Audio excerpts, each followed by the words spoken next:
you know what this is all about?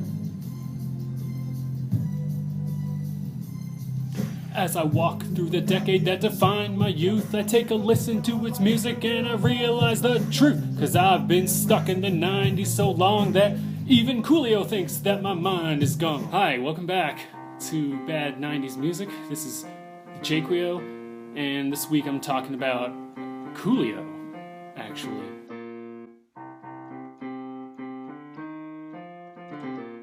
Did you guys see that video from Jeopardy?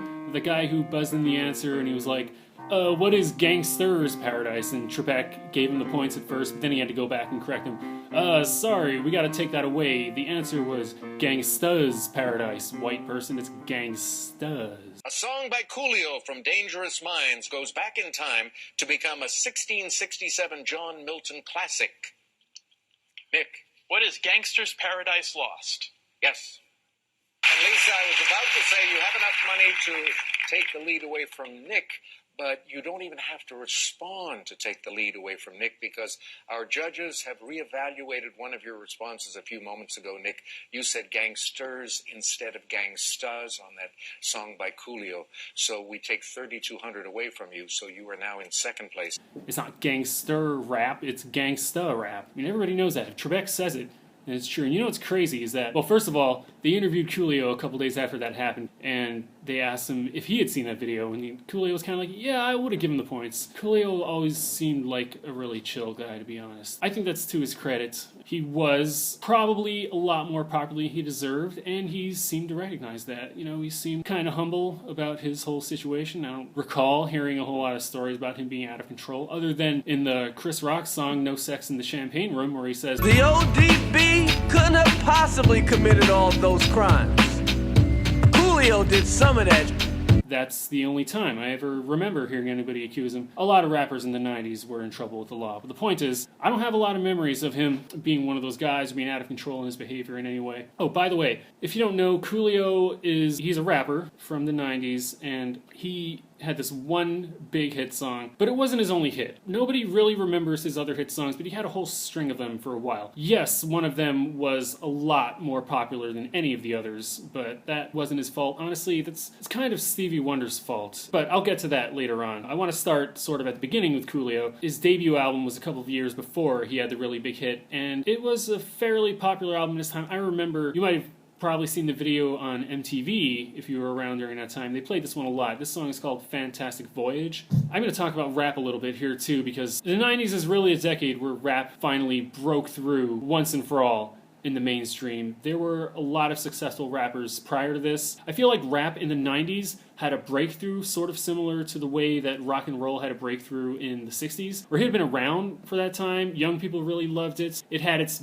an audience. It was a pretty big audience, but I don't feel like it got firmly ensconced as the cultural institution that it became until sort of the 90s. And the funny thing about it is that I don't think it happened in the same way that it did in the 60s. To me, the way that it happened in the 60s was basically, well, the Beatles came along and they cemented rock and roll forever. They solidified this cultural force that was going to change everything. Rap sort of did the same thing, but without something as big, or as singular, I guess. Instead, it had a bunch of like one-hit wonders, and it had a lot of guys that were really popular, but nobody really stood out above the rest.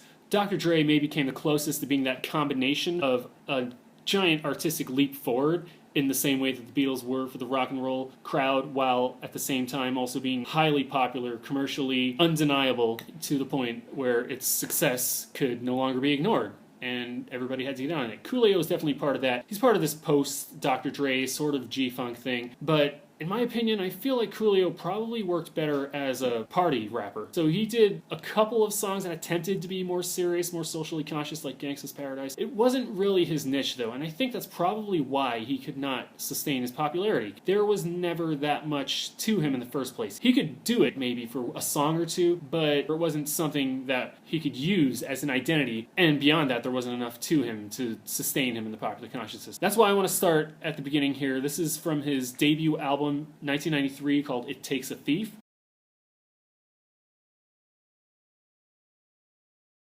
and this is the first single I remember from Coolio. It's called Fantastic Voyage. I'm going to be watching the video here and maybe commenting on it. Just so you know, this is a sample of a 80s funk song by a band called Lakeside called Fantastic Voyage, and that's where the whole hook comes from, and that's where the whole beat comes from. You needed two things, basically, to rap in the 90s. You needed street stories, basically talking about being a criminal, gangster, drug dealer, you know, the more hardcore the better, and you needed some classic funk or R&B samples, and that's what he had. In this song, it's more of a party jam. It's got a little bit of, you know, gangster sentiment. You know, honestly, even the R&B groups were singing about gangster leaning and, you know, trying to get up out of the hood and, like, mourning for their dead homies. They were all doing it at the time, so he was not unique in that way. But this is Fantastic Voyage. Come on, y'all, let's take a ride. Don't you say a word, just get inside. If you don't know, Coolio has this awesome, like, pipe cleaner hair. I don't know really how to describe it. It's like dreads, but they're all pointing in different directions. That's probably how he got noticed in the first place, because there's not that much to him as a rapper. He's got a cool sounding voice, I'll give him that. And on this song, he's got a pretty good flow. It's time to take you on another kind of trip, cause you can't have to hop if you don't have to hit. This production's pretty dope. I have to say, this is very 90s. I loved this song when I was a kid. They're opening a trunk, and then I remember this video. Tons of people come out of the trunk, like a clown car. It's basically like an Ice Cube video. I mean, Ice Cube had a lot of stuff that sounded like this. This kind of reminds me of Bop Gun, now that I hear it again, actually. Bop Gun was this earlier hit song from Ice Cube that I used to really like a lot. Now that was a sample from George Clinton. So George Clinton was in the video. It was a sample from a Parliament Funkadelic song called One Nation Under a Groove. One nation under a groove. That's the sort of vibe that you can tell Coolio and or his producers are going on here.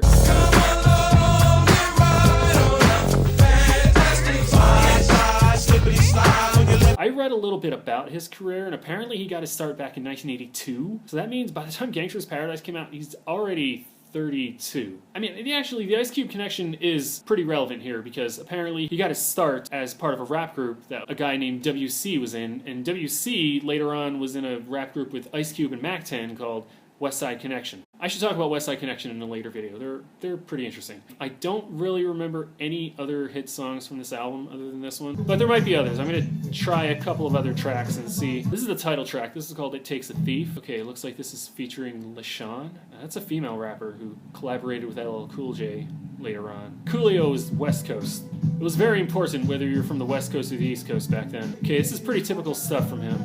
This sounds like a lot of Coolio's other tracks. So I used to have a CD copy of Gangsta's Paradise. It was an edited version from Walmart, because back then Walmart wouldn't sell CDs with curse words on them. But the problem is I can't find any of these Gangsta's Paradise tracks on YouTube. I've been looking them up, and they don't really have any of them. It sounds like a 60s sample, sort of. Yeah, I'm not sure what he's going for in this one. Let's just skip straight to the song that you all know.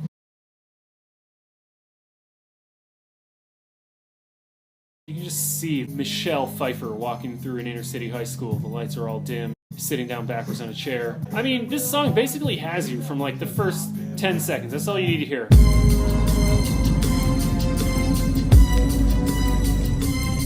No matter what he does after this, like, okay, this is a hit song. Everybody could do this verse back in the day. Like, this verse was committed to everyone's memory, probably mostly against their will. You just had to know it. Cause I've been blasting and laughing so long that even my mama thinks that my mind is gone. But I ain't never crossed a man that did. This is a Stevie Wonder sample, by the way, if you're not aware. Stevie Wonder originally wrote this song called Pastime Paradise. I believe it refers to people stuck living in the past, like sort of the people who, I don't know, elected the current president today, who, you know, wish that things could go back to the way that they were when discrimination was more okay. What is a Gangsta's Paradise supposed to be? I have no idea. Is it where there's more crime? Less crime? I don't know what would constitute a Gangsta's Paradise. I guess it's such a crime-ridden world that they can rule with an iron fist. This is LV singing the hook, by the way, though.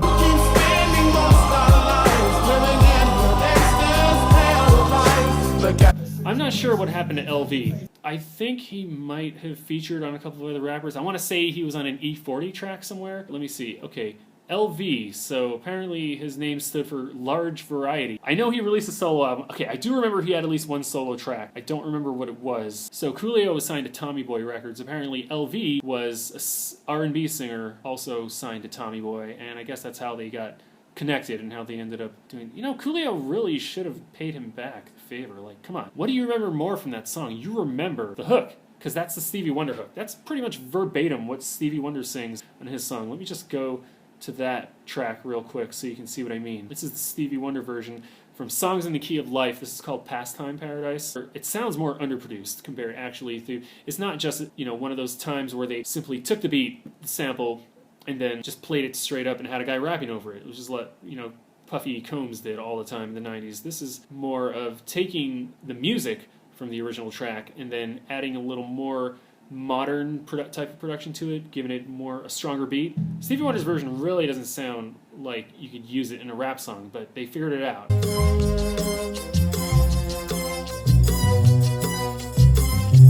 See, it's got this weird production. It sounds like just one violin. As I walk... No, never mind. Oh, and the structure of the song is kind of weird, too. Been spending most their lives living in a pastime paradise. He goes right into the chorus, or the hook. This is a good song, don't get me wrong. So, that was the big hit, Gangsta's Paradise. But, if you're like me, it's impossible for you to hear the song without singing the lyrics and getting the superior version of the song stuck in your head, which is, of course, done by Weird Al. I can't even think about the song's video without laughing, honestly. This is one of Al's best songs, probably. But I ain't never punched a tourist even if he deserved it. And Amish with a tool, you know that's unheard of. Kurt Cobain said, you know that you've made it when Weird Al does one of your songs. Weird Al was, you know, for better or worse, he's the guy who taps into the zeitgeist. He identifies, okay, this is what's popular. This is what I have to make fun of. In 1995, that's what this was. This was Coolio. I do remember this track. This is called Too Hot. It's too hot, too hot home, babe. Gotta... So this is a sample actually from Kool and the Gang. Apparently the guy from Kool and the Gang actually sings on it. Their song's called Too Hot, so he just basically takes the whole beat, takes the title, and now the song's about STDs. I'm not sure what the original version of Too Hot is about, but this is one of his socially conscious, you know, trying to have a serious message about safe sex or something. A lot of rappers did safe sex songs in the 90s. Rob said with Lisa who stepped with Steven. Steve was positive. HIV was started off as a plan, ended up in a project. So if you notice, Coolio's flow is not really that distinctive. His voice sounds cool, but the way that the words fit the rhyme scheme and the meter of the song that he's doing, basically, you know, sounds like anybody else. It's not bad. By no means is this like the worst rap that you would hear in the 90s, but yeah, it just doesn't stand out that much. So this is a more minor hit, I think. I mean, this basically rode the coattails of Gangsta's Paradise. This song was probably a much bigger hit than that. This is called 1, 2, 3, 4, Something New. 1, 2, 3, 4, get your woman on the floor. Gonna get up, get down.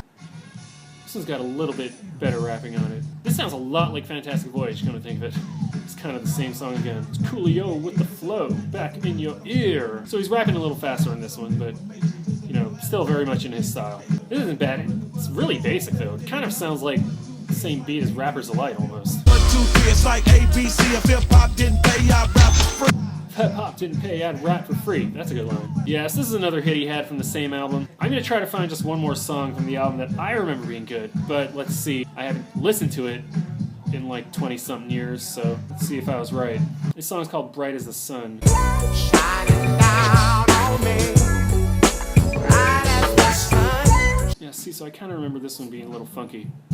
Yeah, I actually do like the funk guitar lick on this. I'm sure his rapping is nothing special, but it's a pretty nice hook. The bass is nice. Listen to that shit. Every time I think about it, I still can't understand what make these niggas think they don't need a plan. Cause yeah, see, his rapping is just kind of like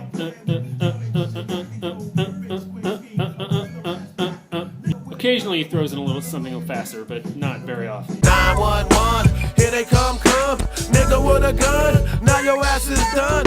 Ah, damn, this is pretty good. This is about as good as I remember it being. However, I don't remember a whole lot of other songs from this, so I'm going to move on. So after the Gangsta's Paradise album, of course, you know, a lot of other hits. I just want to point out a couple of soundtrack songs he did. This is from the soundtrack of the movie Eddie. A 90s movie about Whoopi Goldberg becoming a professional basketball coach. Oh, is this another Lakeside sample? I never saw Dangerous Minds for that matter, the movie that Gangsta's Paradise appeared on it first. Take me, that can't be. Shook and took like all rookies. I don't know, man. This stuff is starting to sound really familiar. It's all kind of sounding really similar right now. This is basically 1, 2, 3, 4 again, which is basically Fantastic Voyage again. So, you know, guy didn't have a whole lot of variety going for him, I guess. I don't know. I liked this song when I was younger. I'm not really sure why. I guess I just wasn't that familiar with old funk music back then. So, like, rap beats sounded amazing to me because I didn't realize they all came from older funk tracks. It's all the way live. It's all the way live. I talked about how Coolio's flow, his style of rapping, wasn't that distinctive compared to a lot of other guys that were around in the 90s. There were a lot of guys that rap like this, was my point. One of these songs that I'm going to play, I think, illustrates this. So this is from the Space Jam soundtrack, and this is a song called Hit 'em High. This is the Monstars anthem. So if you watch the movie Space Jam, this is a song that's playing, I think, when the Monstars first come out and they're transformed. Basically, Busta Rhymes, LL Cool J, Method Man, Be Real, and Coolio. He immediately comes across as the least distinctive rapper on this track, I think. I mean, Be Real's got like his weird ass accent. He's got this high pitched stoned guy voice. LL Cool J's in his Mama Said Knock You Out mode. He's trying to sound all tough and like he can ball. Method Man is just himself. You know, Method Man doesn't have to try very hard. He'll just come out and kill the track no matter what. And Busta Rhymes, also himself, he's just, you know, wild in his crazy ass flow, and he just sounds like a weird guy. And then Coolio's on this track, he just sounds like a normal, boring, old rapper. Greeting, Earthlings.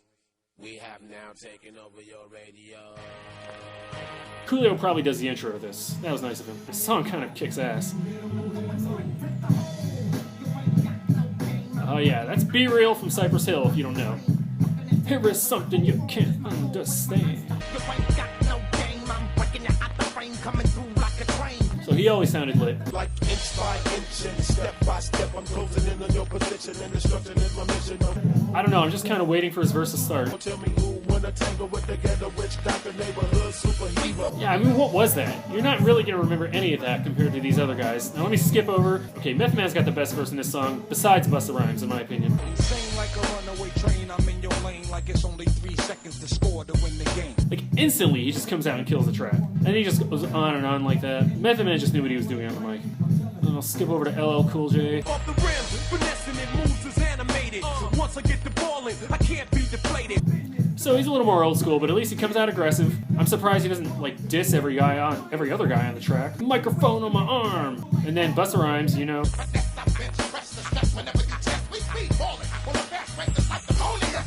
Pony Express! Yeah, listen to this. He comes out, he's yelling, he's rapping fast, you can barely understand him. I mean, Coolio never stood a chance, basically, next to guys like this. Kind of feel bad for him on that track, actually.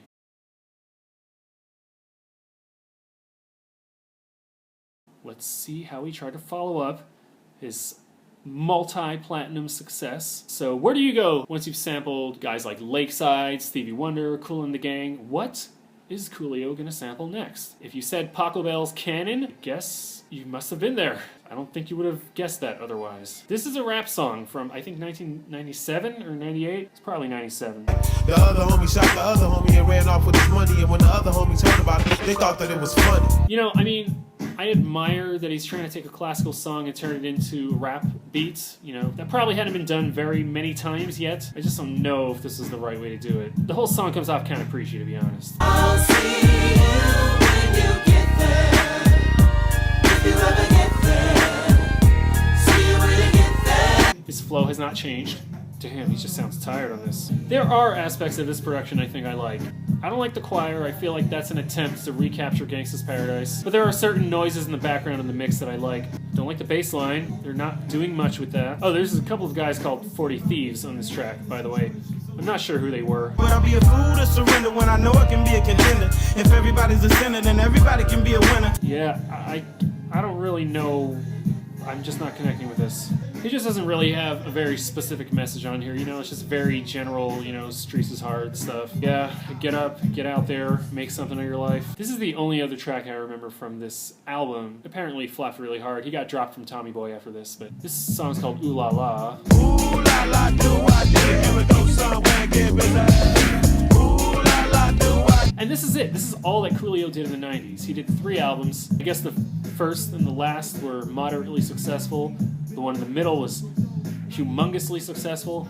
And I have no idea what else he's done. Neither does anyone else. That's my whole point. So I guess Coolio was probably too anonymous in a way to survive. Rap changed. Good for him being able to capitalize on the gangsta thing while it was still hot. It's not like he tried to make more songs about being a gangster or being from the streets or being tough. But I do feel like in his own way he tried to elevate himself to be, I don't know, maybe I have a message to share. But he didn't. Really, he didn't really have a message. He was a party rapper, like I said. That's probably where he should have stayed and where he should... Even Gangsta's Paradise, honestly, as far as songs that are trying to be, you know, real from the streets, real gangster. There's not a lot of specific detail in it that makes me buy that he knows where he's coming from, or that this music reflects who he really is. So I don't really know. I really liked this guy when I was a kid. I can't say that I think it's aged awesomely. But, you know, there's definitely worse stuff. That Stevie Wonder sample is pretty killer. Steal from the best. Oh, Coolio had an acting career. I swear, I remember something called Fat Beach. That was the first time I remember seeing him being advertised for being in a movie. Was this a real movie? Okay,